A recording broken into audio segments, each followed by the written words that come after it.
Good evening, ladies and gentlemen. Welcome to this evening's bonus live stream where we're going to pick up from where we left off last night. We were having all sorts of interesting discussions last night, and we only got about halfway through what we're going to talk about, so we would carry on tonight. I think I'm going to be joined, I am joined by Phil Holden, who's just popped up this very moment. Yeah. Getting this evening things done, and now here. Good. There we go. Get some light on. So lots of things to continue with all things. Our two big themes last night were the Unite the Kingdom, like Tommy Robinson's rally in London, in particular looking at some of the like sort of cultural Christian elements of it. And so there's a bit more of that, got a bit more video from that to have a look at. And we're also talking about some of the reaction to Charlie Kirk's murder as well. So we've got quite a bit more on both of those issues today. So, Phil, shall we? Let's start with a slide or two before we go into some of the video. Now, I came across this, Phil. I don't know if you watched the whole video from Tommy Robinson's event, but I think this lady was speaking. That's where I got her name from. I looked her up, and she's a bit of a maverick, shall we say, who's done things in the past like burning a Quran with a flamethrower. Which I guess is the point I'd make from this. I was saying yesterday about Tommy Robinson's event. There were a lot of things that people would say. I think, fair enough. It's good that people are saying those right behind that. But then also, it's a bit like the Wild West. Anything goes. Then you've got some pretty extreme elements as well. Because I think like burning a Quran with a flamethrower. I mean, whatever you might think of the Quran. I mean, I basically don't believe it's a revelation from God. But to go out to be a way to burn it with a flamethrower to inflame opinion and just to gain notoriety, I'm not impressed, and that makes me think this is not someone you'd really want to be associating with. What did you make of that, Phil? I've never heard of her before, so it's sort of like I didn't have much context on it. I think like needlessly stirring up things is not a great idea, but yeah, it's one of those situations where it's like too easy. I guess the response to it makes it too easy to grab headlines by doing something relatively simple. It's like I was saying yesterday, you shouldn't be able to make yourself a news story just by doing something like that, but in the context we're in, you can, but it's not helpful by any stretch of the imagination, I don't think. This was interesting. I stumbled across today. So George Galloway, giving his view on the murder of Charlie Kirk, and he said the American deep state did it. And then went on to explain, basically, he was saying it's the American deep state and Israel. Everything's Israel. George Galloway, he was been elected to Parliament. Is it twice or is it more? Mm-hmm. I don't know. Quite a popular, prominent commentator. You must have quite a team of Secret Service agents and investigators in his network that he's able to deploy instantly and know that for certain. Yeah. I mean that's. Basically, to put it bluntly, he's a sort of crackpot anti-Semitic conspiracy theorist. I mean, it's absolutely off the wall. But again, it's quite worrying that it's so popular. There's so many people who will tune into that. I mean, the deep state. I mean, it's so implausible on so many levels. But he'll just state that as fact. He'll be standing in the Scottish election next year in Glasgow. I understand is the Workers' Party. It's called. So George Galloway will be a candidate in the election in Scotland next year in the Glasgow region. And he just comes out with things like this. It just feels sometimes, online especially, it just feels like the world's going mad. There's all sorts of really crazy things being said and being believed. Now, talking of which, I've made a video about this. I'm going to publish it tomorrow. But you might have seen my video. Oh, what happened there? I put my paper over the camera. I'm away from the emergency. I'm at my parents' house. Unfamiliar tech setup. So the national newspaper published a ridiculous hit piece about Charlie Kirk, just a couple of days after he was murdered. And I responded to that with a video. Now the Herald has taken its turn. The Herald is a Scottish national newspaper. Well, let's see what we've got on the screen there. So this is their education reporter, specialist. And the headline there, people like Charlie Kirk make women and girls less safe in schools. And now, the reasoning? Sorry? The reasoning for that?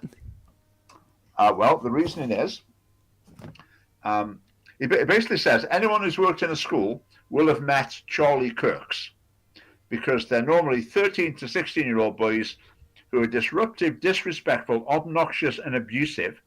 And they do that just to draw attention to themselves. They just try and make offensive and outrageous comments because they haven't got any thoughts in their head. They don't really know what they're talking about, and they just want to provoke a reaction. They're actually bullies, but underneath they're insecure. They're just trying to deflect from their own inadequacies, and they are sad little clowns. Yep. So Charlie Kirk and naughty boys in class, they're like the same thing. The two sides of the same coin, if you like. But they say Charlie Kirk's gone much beyond that, being a naughty boy in the classroom. He's now like corrupting.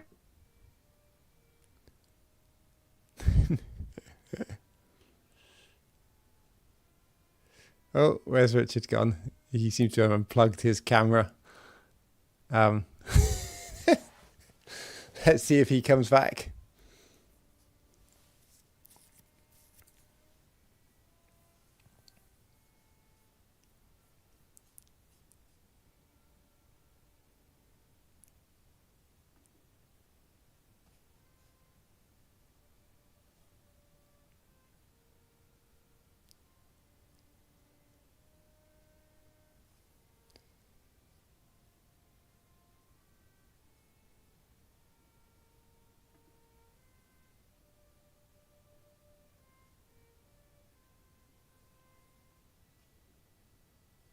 I'm not quite sure what happened there. Bit of a technical glitch.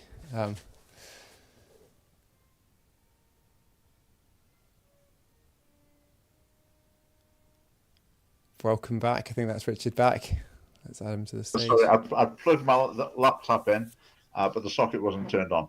Yep. So the next thing I need to do is just to get the file back that we were looking at.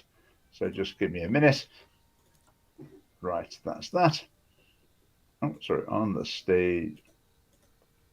Right, so there it is. Yeah, so just explaining this article. So saying basically Charlie Kirk, just like a naughty boy, he probably doesn't believe these things. Maybe he is stupid enough to believe them, but he's just trying to shock and be offensive, and that's corrupting young boys in particular. And this is leading to increased risk of violence against female teachers and girls in schools.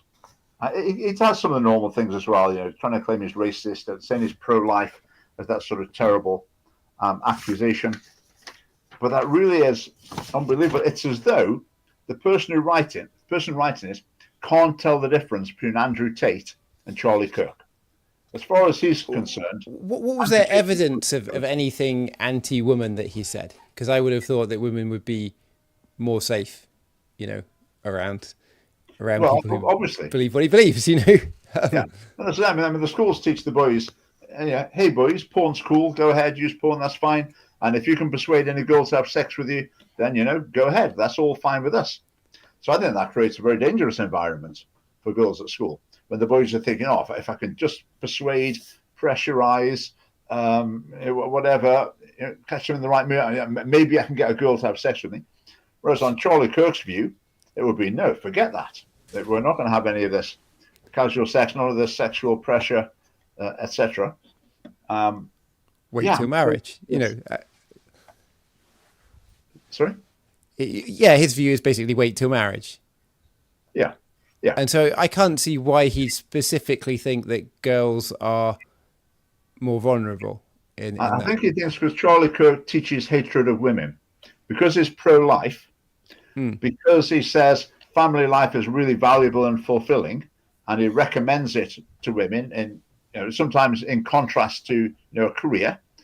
So, there's often more fulfillment to be found in having a family, bringing up kids, than a career. So because he says that, and because he's pro-life, he hates women, therefore he leads to like attacks on teachers, female teachers in Scottish schools. It's not laughable. It's just bizarre that someone can think this, someone can write this. And again, this is in the Herald, that this is the mainstream reaction to it.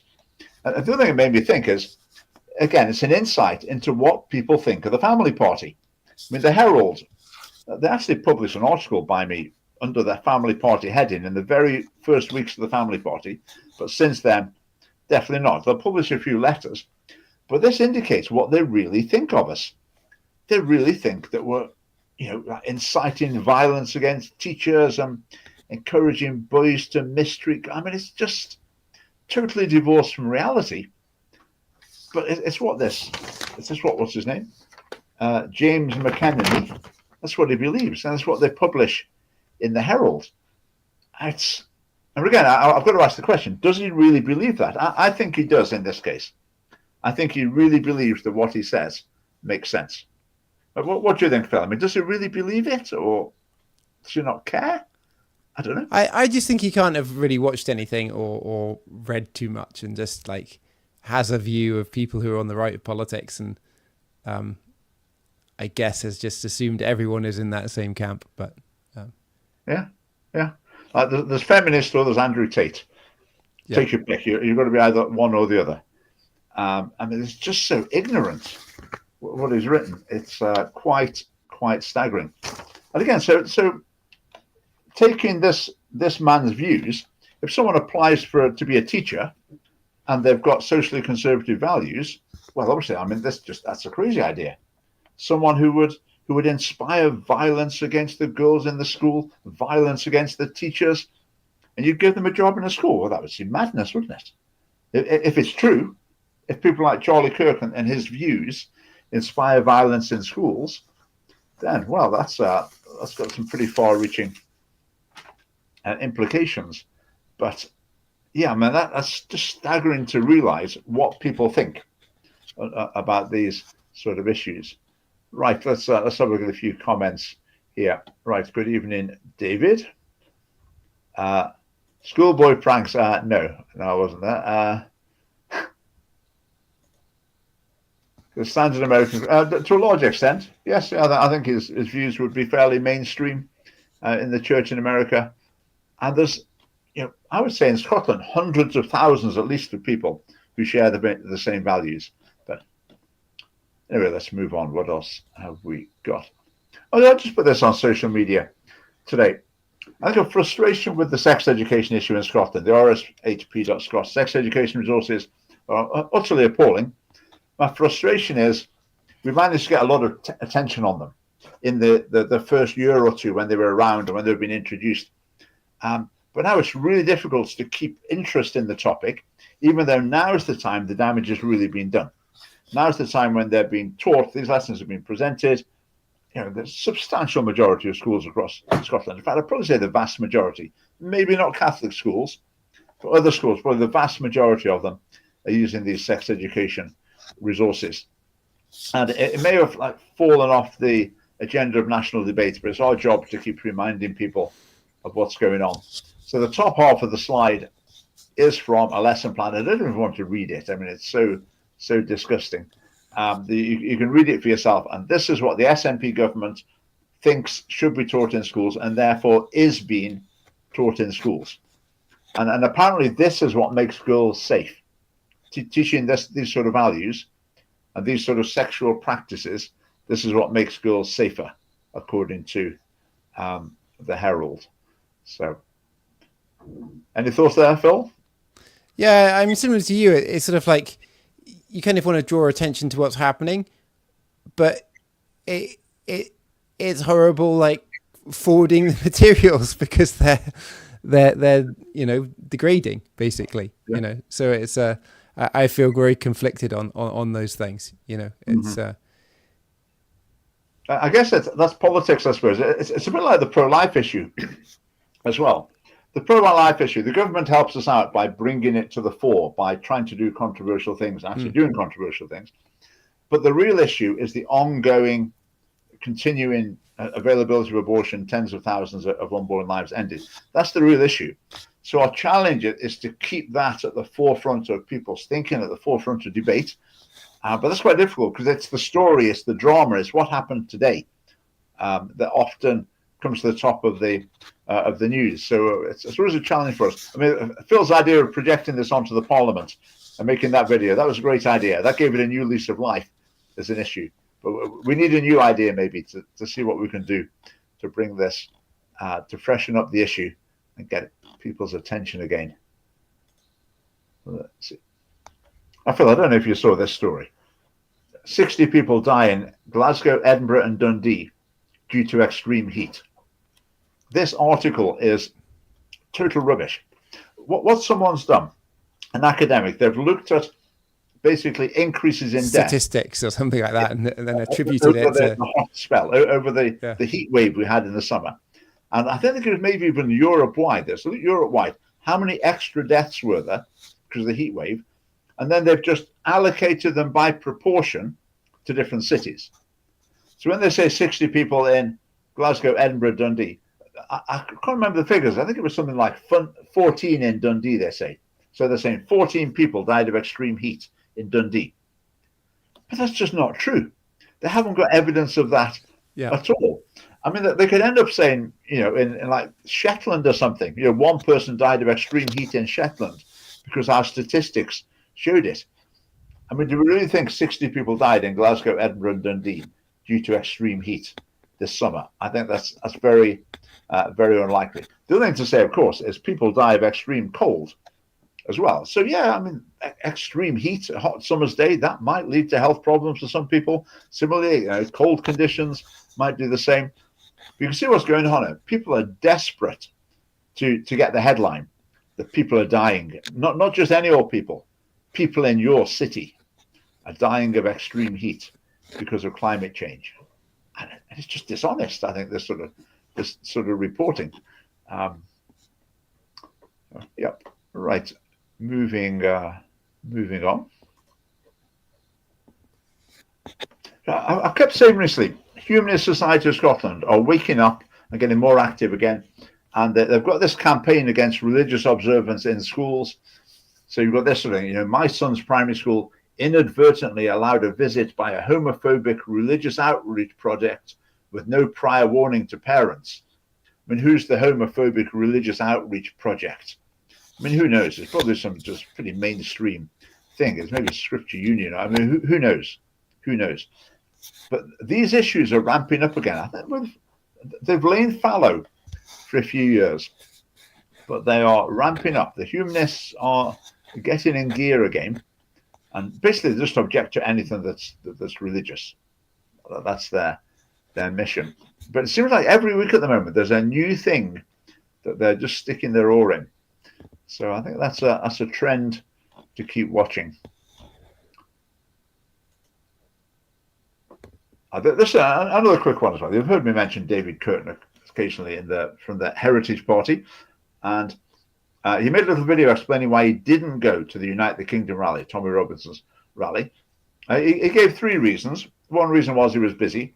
One reason was that the Advance Party was being promoted. I think the real reason was he wasn't invited. But his third reason, of course, was it was pro-Israel. And David Kirk, in my view, is sort of anti-Semitic, extreme hostility towards Israel. So that's one of the reasons he dropped out of it. It's interesting to see, and the sort of far right's not the right term, that there's sort of fringe right-wing parties. There's a lot of fracturing and discord going on there. Right, let's go to a bit of video, which I'll have to go and find again since the computer turned off. So here we go. Video file. Here it is. Be proud of that. Right, let's find the right place. Right, so the next speaker we've got is from Poland. And we've got a couple of minutes of him to watch. So let's see what we make of this. To say just because we're older that we get to murder it. Thank you. Raise your voices, lions! Raise your voices! How are you? How do you feel? Do you feel united? Do you feel strong? Do you feel that we can make it? So send them back! What? Send them back!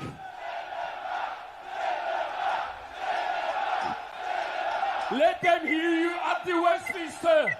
Let them hear you in the Westminster, and let them hear you around the world. Taking our Christian Europe back. We are taking this continent because this is our home. I love Poland.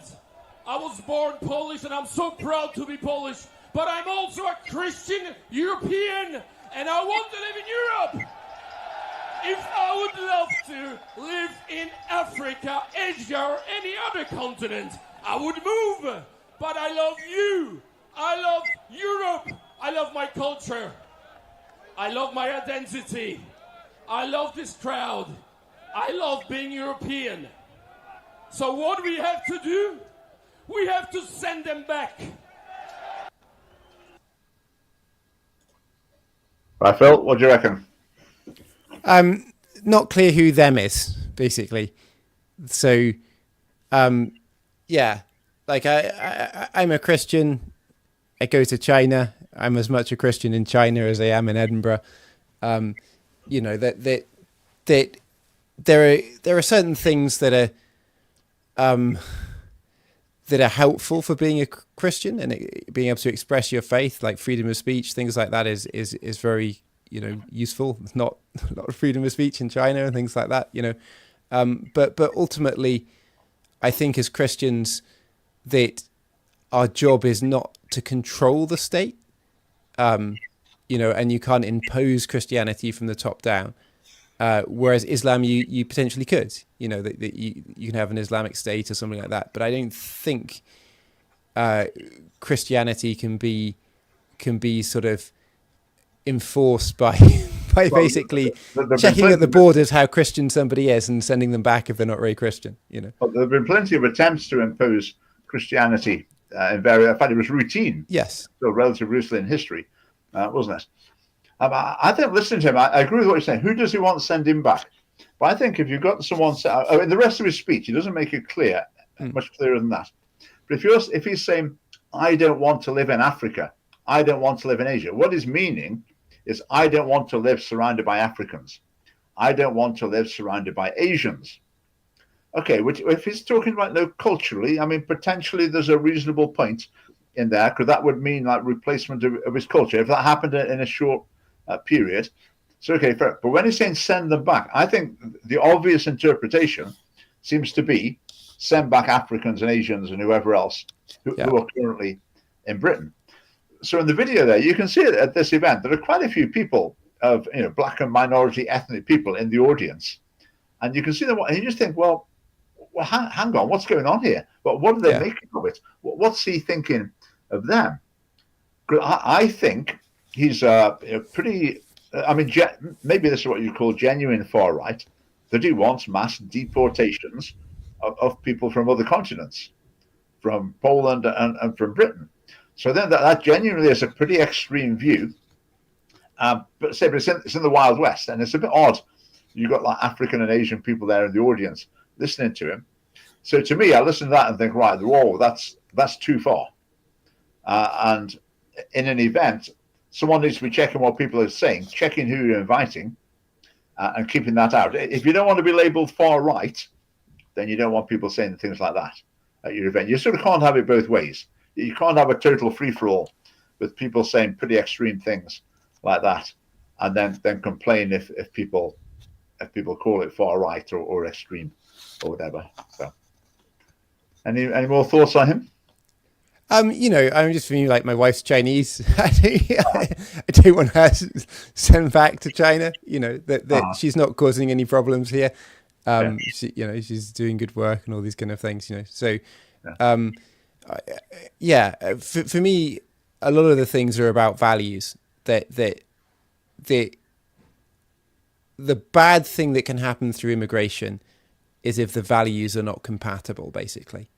And that's kind of what you want to be checking, I guess, as it were, though it's pretty hard to check people's values at the borders. But if you imagine a situation where the whole of Europe had similar values, then, you know, you wouldn't need a lot of checks at the borders and things like that for people who were coming in and out from Europe.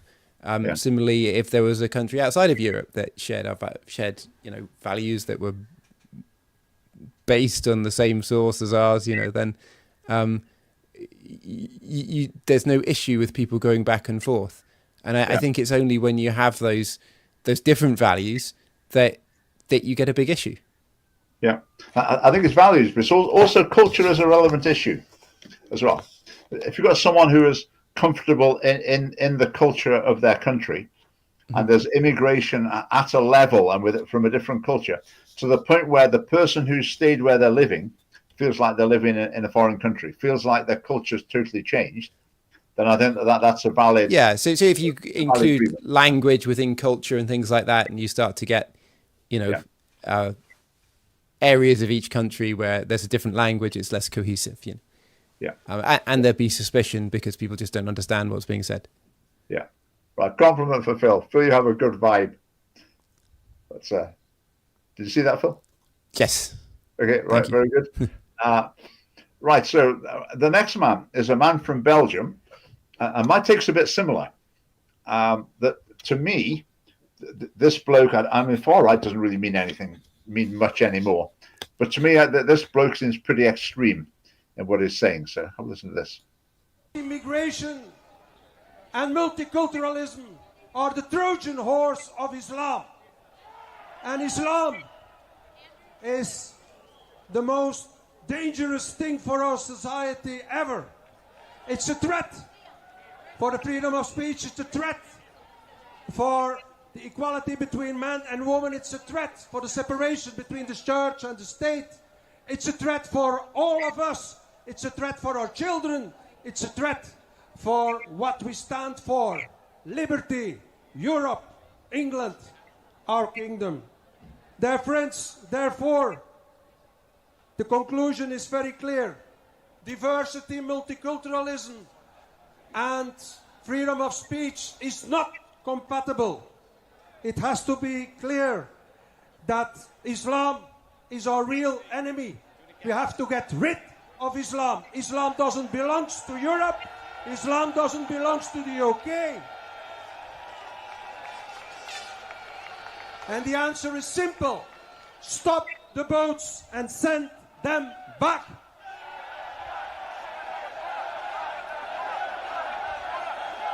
Send them back. Send them back.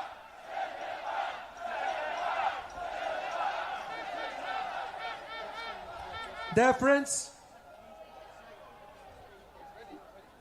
we have to be clear about what we want and where we stand for.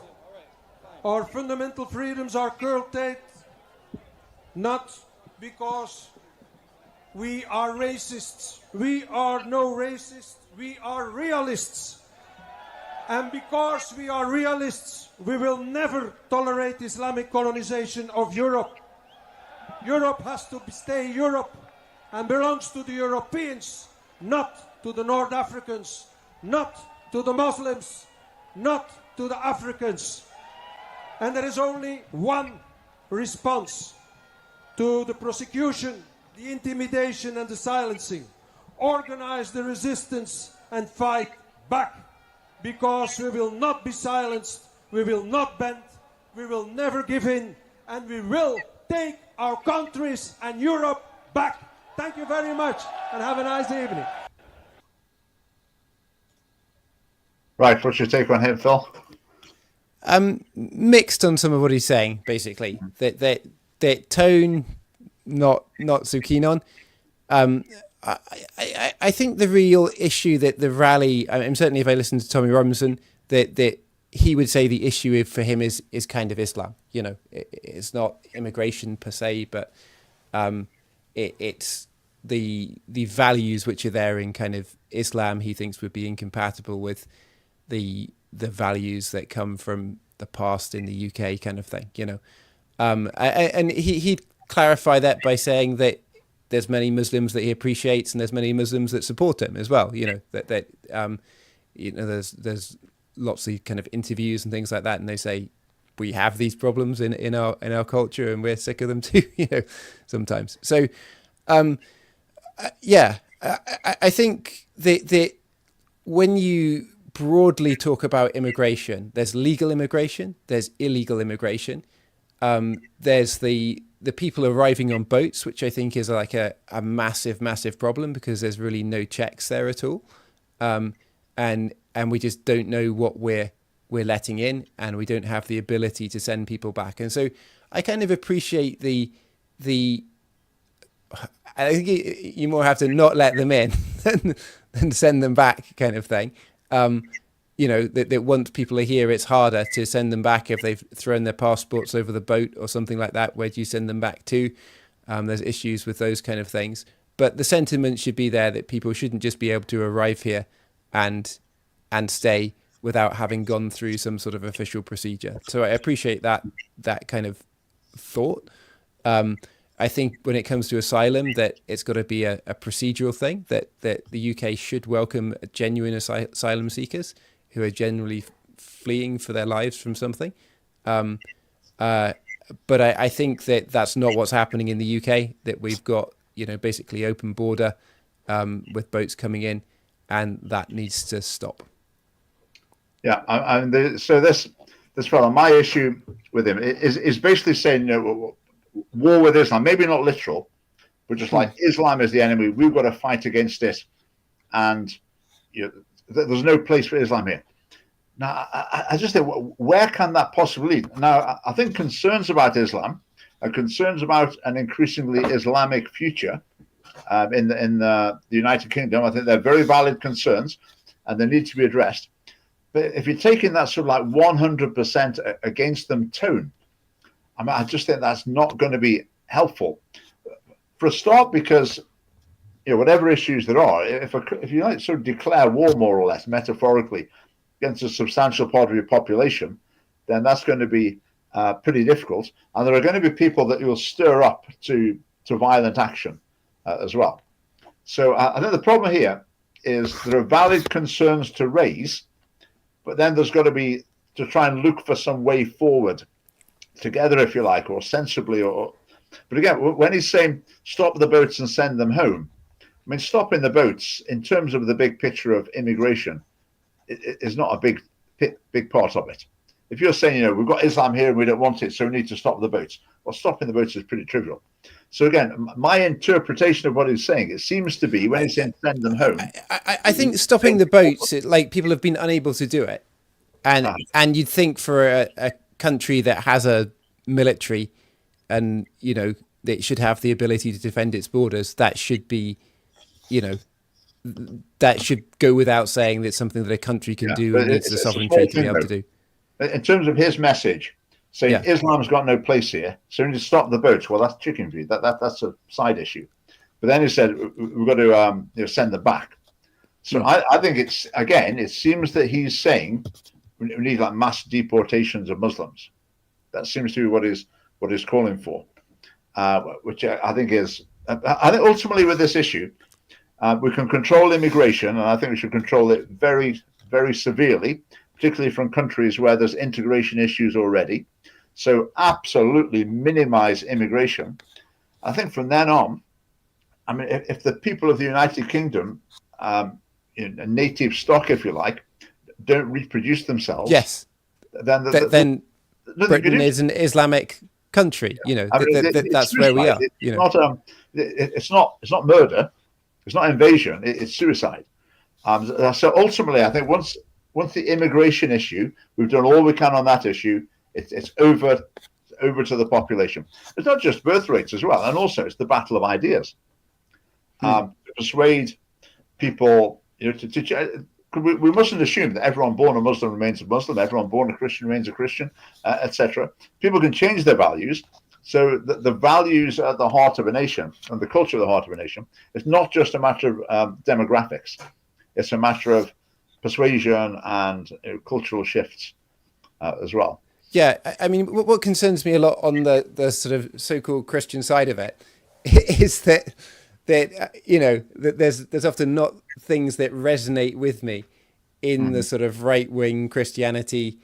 Not that I didn't mean right-wing Christianity, but this sort of movement, basically. That there's a cultural Christianity, and pretty quickly, after 10 minutes of somebody speaking, you think, I don't think you read the Bible. I don't think you obey the Bible. I think that you're picking this up as a cultural issue, and that often attitudes not in line with it, and it's more like two teams, two football teams playing against each other or something like that, and those are the colours that people are lifting up. And so it worries me, some of the fighting language there, that you've got, and the thing that both these things are going to grow, that I think both movements are going to grow. The Muslim population is going to grow. This kind of movement will grow probably as well. And so I think the challenge is to bring genuine Christianity probably to both sides, or genuine Christian values to both sides. I think with the immigration issue, same with the issue of Islam, it's a total minefield. And if someone's isn't thoughtful about what they say, that there's just so many ways to get it wrong in speaking about the issue, to be inflammatory, to be unnecessarily offensive, or whatever. It is a minefield, and I think that's why. I mean, basically, you've got to blame the Conservative Party. The Conservative Party's job was to enact the will of the people on this issue, and if they'd have done it, then brilliant, but we wouldn't be here. But they didn't do it, and then you get a party like Reform's main issue now is more immigration-related issues. Let's put it that way. So the problem for Reform is that's their main selling point.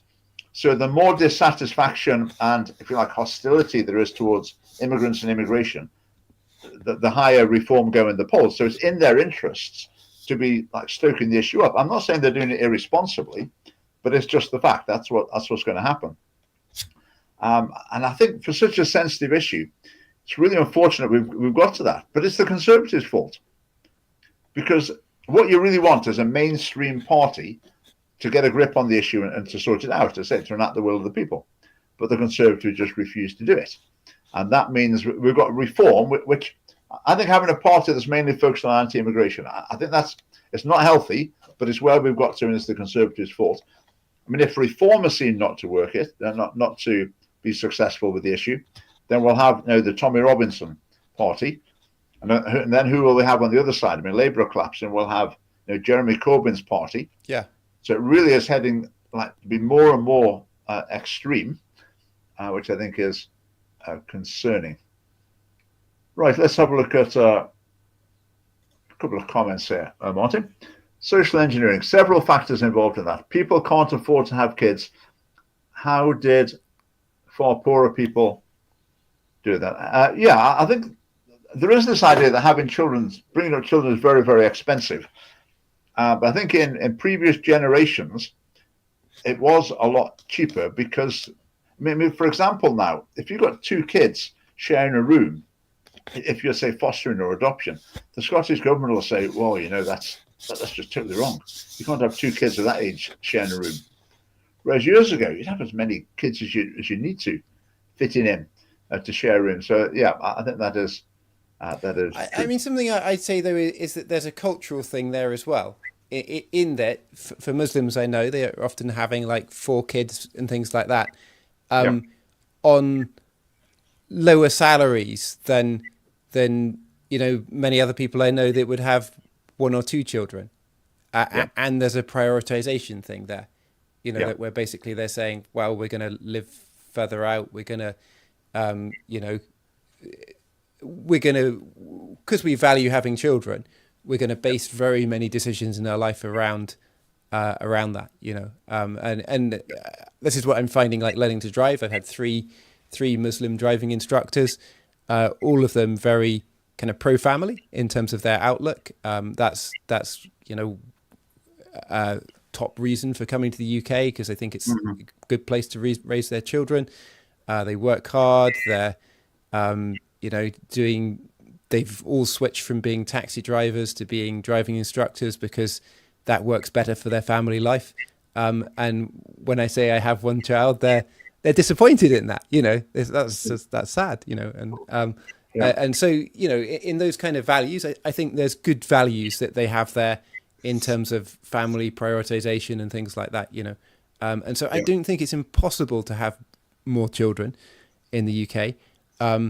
But I think culturally, that perhaps to do with the way that we're educating people, which would go back to the sex education and things like that.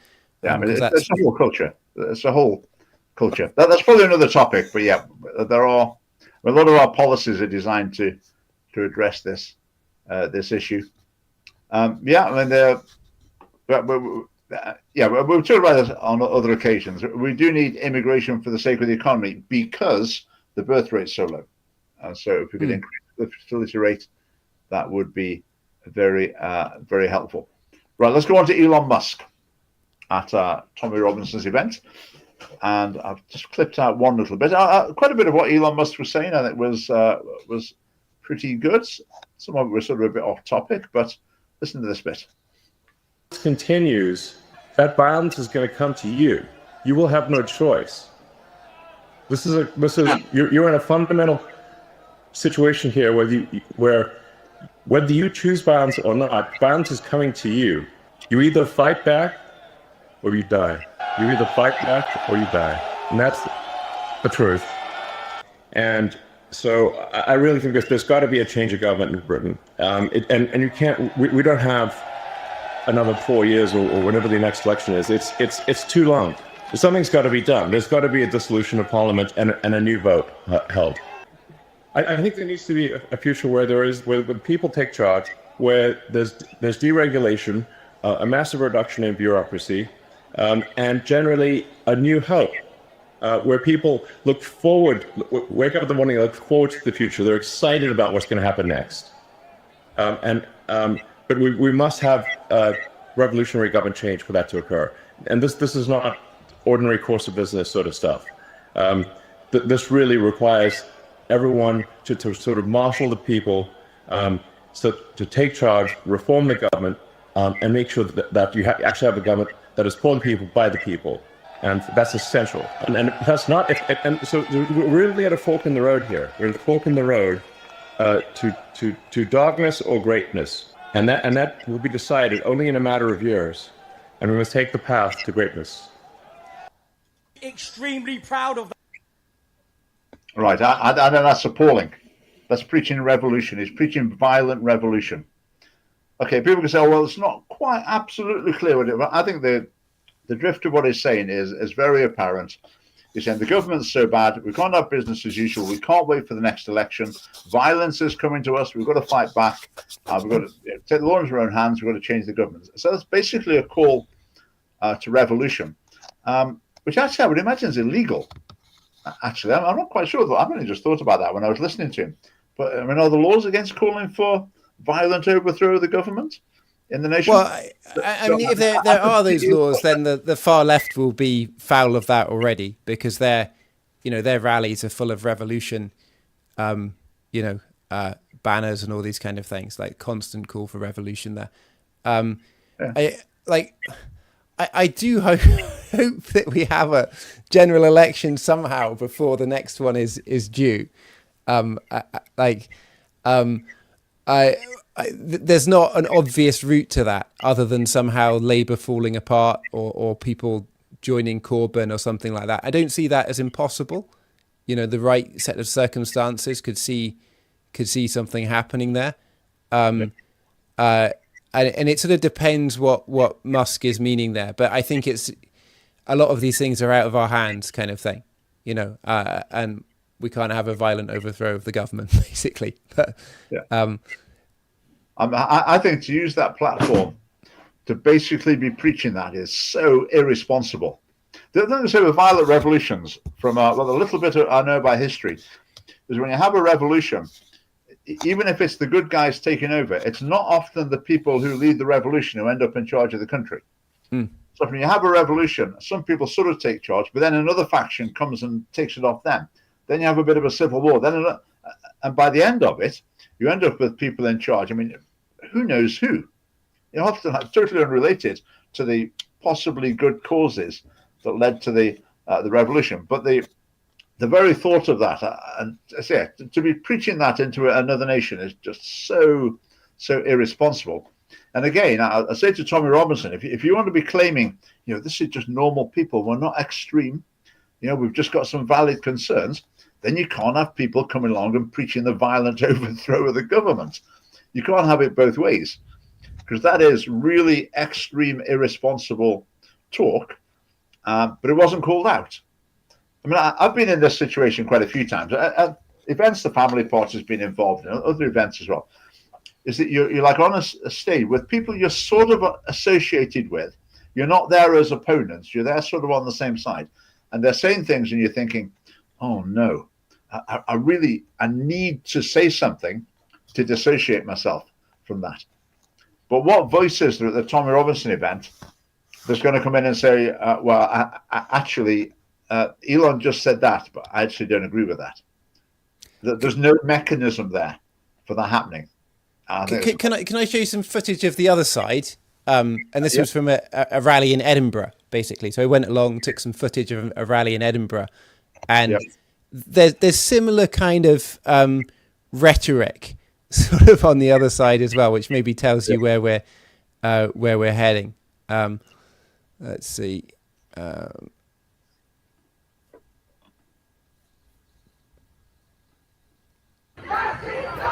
So there's this pro-immigration rally here in Edinburgh today. I wonder what they have to say about the issue of abortion. Please welcome with me Pauline Brady. She is abortion right activist. Thank you for being here, Pauline. So in the background, you can see the revolution, kind of Socialist Workers' Party revolution. The statistics show that 2 in 5 of the far-right rioters have a domestic violence conviction. Not that there's even 5 over there. Oh well. These fascists here are part of the same far-right movement. Yet they claim to be here protecting women and children. I'm calling this for what it is. Bullshit. They are using women in an attempt to legitimise their racism, acting like us apparently vulnerable women are theirs to protect, to display their dominance over. Well, I'm telling you right now, the women here don't need protecting, especially from asylum seekers and refugees. It's those scumbags over there that we need to fight, and that's why we're here. These are the same people that support the likes of Tommy Robinson, Reform UK and UKIP, all of who want to strip women's rights back. All have commented on how they believe women's hard-fought rights to abortion need to be removed. We will do everything in our power by any means to take them down and stop them from taking us back to the 1920s, back to underground, unsafe abortions. They are scapegoating refugees and asylum seekers for their own misogynistic behaviour. They are using women to legitimise their fascism. They fabricate lies about asylum seekers committing crimes against women and children that they themselves are committing. This happened last year, which sparked the riots across the UK, and they are now calling for another summer of riots. Not in our names, not in Scotland. We smashed them in England, we smashed them in Glasgow, and now it's time to smash them in Edinburgh.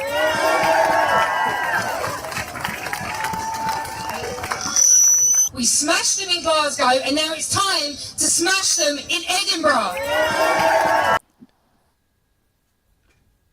Yeah, I mean, totally inflammatory. Maybe not technically incitement to violence, but yeah, totally inflammatory. No, most of the speeches ended with like fight back, fight back, fight back kind of thing, you know. And so the language was again this language of fight. The sign in the background says revolution, you know, and there's an SNP councillor there as well giving his speech and things like that, you know. Yeah. But this socialist side is again like, you know, saying we've got to fight, we need revolution, we need these kind of things. So that you got the same kind of rhetoric on both sides, and this is the same organisation that was the 5,000 counter protests to the rally in London, basically. Yeah. I mean, I guess one way of seeing this is what we're looking at here is the extremes of the political spectrum, and the vast majority of people would be repelled by both of those extremes, and they float around somewhere in the middle. Just say the woman speaking there, I'm sure that's the same woman that I had a conversation with at our event at the Sandyford Clinic last time. I'm pretty sure. Do you think it's the person from the Back Off campaign? Is it that person, or is it someone else? No. I hadn't met her before, but I'm pretty sure it was the lady who was there. And I'd be fascinated to know as well, where do they get this idea that reform of pro-life parties? Yeah. Setting back women's rights and all these kind of things. Not it's at all. Weird, isn't it? It's like they're bad. It's like we're saying with Charlotte, they're bad, so we can just project anything we don't like onto them. It's been like what happened with Kate Forbes. I mean, Kate Forbes did her best to say, I'm not pro-life.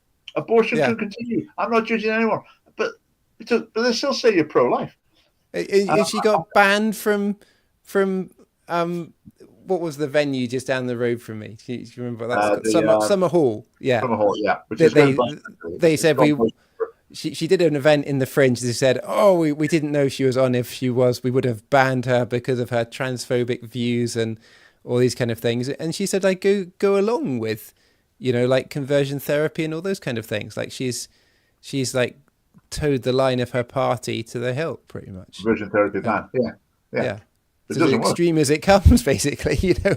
Yeah, for us, that's bad news. If people are going around accusing Reform of being UKIP of being pro-life, I mean that's bad news for us, because that's a good thing. But the other thing that reminded me is talking about revolution. I went to an event with Phil Tanzer a few years ago now in Stirling, and there was a speaker who was a politics lecturer at Stirling University, and she was a communist. And someone asked her, so do you think we should take control through violent revolution or wait for other means? And she basically said, well, sometimes I think we should try and work through the democratic system. Other times I think, well, it's just too slow. We've just got to get on with it. So, I vacillate on the issue, basically. Yeah. So that was a politics lecturer from Stirling University. Secular jihad, I mean, that is like what some of it sounds like. So yeah, that's interesting. I mean, yeah, you're right. It's like a mirror image in some ways, isn't it? Using language that sounds like or actually is a call to violence. Right, let's have a look what I've got left in my slides here. There might be one or two. I stumbled across this the other day. This is from the UK government and their prevents their like anti-radicalization program. And it's got a section about extreme right-wing terrorist ideologies. And one of them says cultural nationalism, which is the belief that Western culture is under threat from mass migration and a lack of integration by certain ethnic or cultural groups. Which I think that's a perfectly reasonable opinion. And just to be fair, though, it does say above, we define extreme right-wing terrorism as the active or vocal support of ideologies that advocate discrimination or violence against minority groups on the basis of these beliefs. I mean, does anyone really advocate violence against groups on the basis that culture is under attack from mass migration and lack of integration? Because that sounds a pretty mild, reasonable view to me. But I think it takes one spark to set things off, you know. On like you've got the language of fight on all the sides potentially, you know, from the progressives. Potentially, you could see that in Islam. Potentially, you could see that in the right wing movements as well. You know that the fight. It takes one person to throw a punch, and okay, one event. I think if we had a really big Islamic terror attack, I think the consequences could be quite far-reaching for that, I would say. But this is interesting. This is in the Herald again. So, talking about a child racially attacked in my neighborhood, what have we become? Now, with this, I guess the danger is that people on one side of the debate, they're just fed a string of stories about bad things immigrants have done. And people on the other side are just fed a string of stories that are like totally different than that. So this sort of thing. I mean, do I believe a child is racially attacked? Well, yeah, I believe that. But I don't necessarily think the answer is we need to have more lessons about multiculturalism and anti-racism education. We just need people to be decent people. Teach people, make kids behave. Teach them to treat people with respect and treat people well and be well-mannered, etc. And that's the job.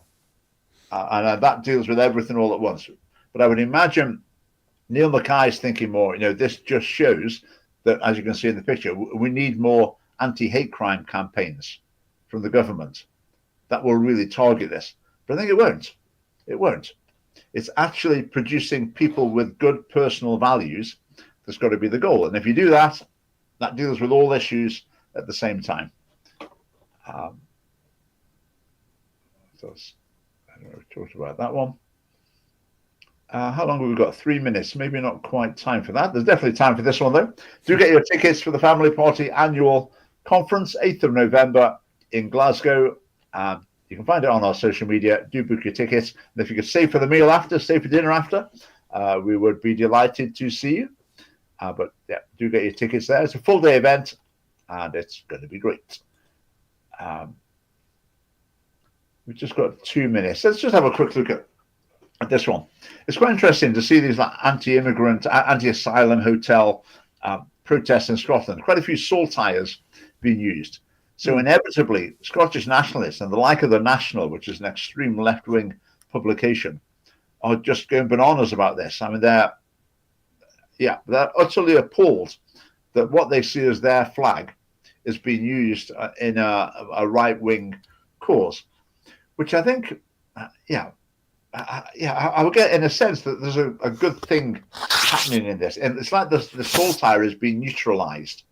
Yeah. So going from being a symbol of Scottish independence, it's now been seen as a symbol of Scottish independence, but also a sort of anti-immigrant sentiment of various types. So it's sort of been neutralized.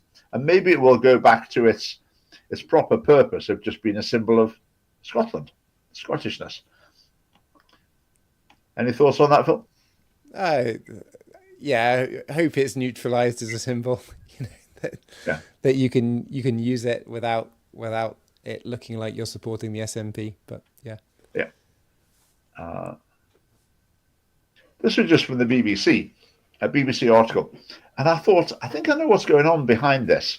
The BBC. I think the BBC are thinking we don't want a Scottish election next year dominated by immigration issues, asylum seeker hotels, etc. We don't want that because that's going to suit reform. What we want is the good old-fashioned sort of Scottish election where independence is at the heart of it. So I think the BBC, I think they're part of their, maybe not a deliberate strategy, but part of what they will do in the lead up to the election next year is they'll try and push the agenda towards the issues that they're more comfortable on, which will be independence, NHS, education in terms of number of teachers and getting school buildings repaired.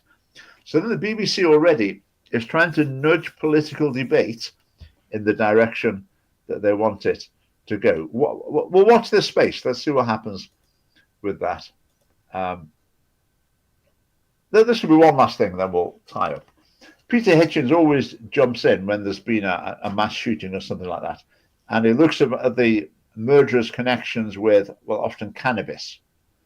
So it says here, I wait with interest to see how many media organizations will bring themselves to mention that the Minnesota shooter worked at a marijuana shop and be interested in that fact.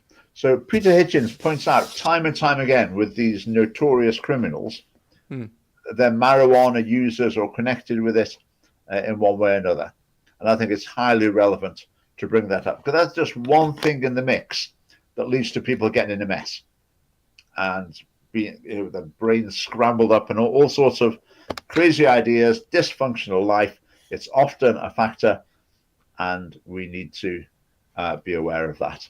And it does get very much neglected in reporting of these things. I hadn't heard about that at all, apart from Peter Hitchens. So thanks, Peter. And we'll monitor that with other cases in the future. Right. Any parting shots, Phil? Or no, that's me said my bit, I think. okay, right. Right. Thanks for watching, everyone, live and later. Do remember to get your tickets for our conference on the 8th of November in Glasgow. And there's a video coming out tomorrow about that article in the Herald about Charlie Kirk. And then on Saturday, there's a video coming out about what would happen if we had an asylum hotel full of British 19 and 20-year-olds in Iraq.